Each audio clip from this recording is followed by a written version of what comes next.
welcome back. As promised, joining me now, 8th District Congressman Chip Cravaack, here from Washington. Thanks for being here. Good to be here. I haven't seen you for a while. I hope you had some good holidays. I did. With the family? Spent some good time with the family, the kids, and good times. Very important. And I'm sure good times are not necessarily ahead because you've got some big debates coming up in Congress we're going to get to in a minute. But one thing you're very proud of, this week the President signed into law the first standalone bill that you've been able to get through Congress. And it's not easy. People don't realize it's not a lot of bills get through Congress and then get the President's signature. But you managed to do it. A bill that will make it easier for military men and women to get through security screening at airports. It might not sound like a huge deal to a lot of us, but you've been in the military, you know what a big deal this is. Well, it's a big deal for our military members, for one thing, in regards to every time that they come back from a combat zone. And this is a catalyst for me was when I was actually in line in Washington, D.C., and I was watching a young trooper who was just in front of me. We were talking. He had just come back from Afghanistan, and he had to go through security. He activated the alarms. He had to come back again. He had to take off his blouse, had to undo his boots, and basically he's in his T-shirts and socks now going through security.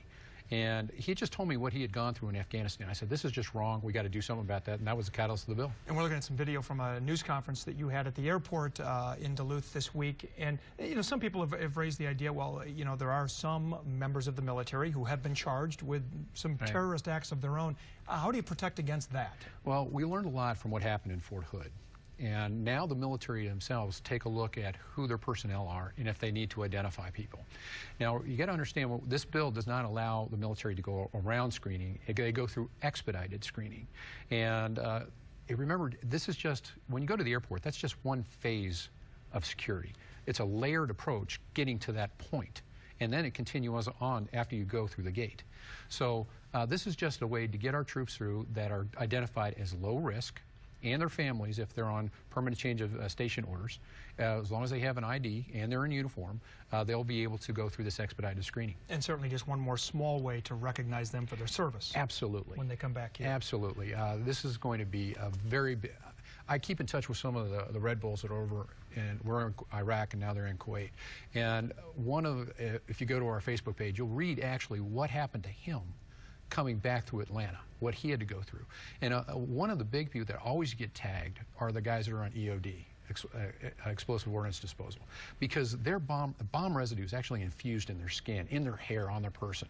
And it's when they go to security, they always get tagged because they unfortunately they set off the alarms. Yeah, well, this will be certainly a big step forward for them. It will I think be. TSA has until June to implement this. 110 days after, 180 days after Tuesday. Okay, and let's move on to another big debate that you'll have coming. Actually, this year's passed with not much debate. I think most people recognize the value of it, but the payroll tax cut that is in effect from January 1st, we know, through the end of February, because Congress and the President could only agree on a 2-month extension. You favored a full-year extension. How big is this debate going to get here in the next few weeks? It's a big debate, and we should have passed the bill that the House passed and sent over to the Senate. There's a couple reasons. One, it was fully funded, meaning we took... We made sure that we protected Social Security. How we did that is where we cut back on some of the 24% increase in spending that we've had over the last couple years. And we made sure that we fully funded the Social Security Trust Fund. That was one big thing. The other big thing is we had a 2-year doc fix, which is a 27% increase in doctors' fees, protecting our seniors once again for Medicare. So this in itself was very beneficial.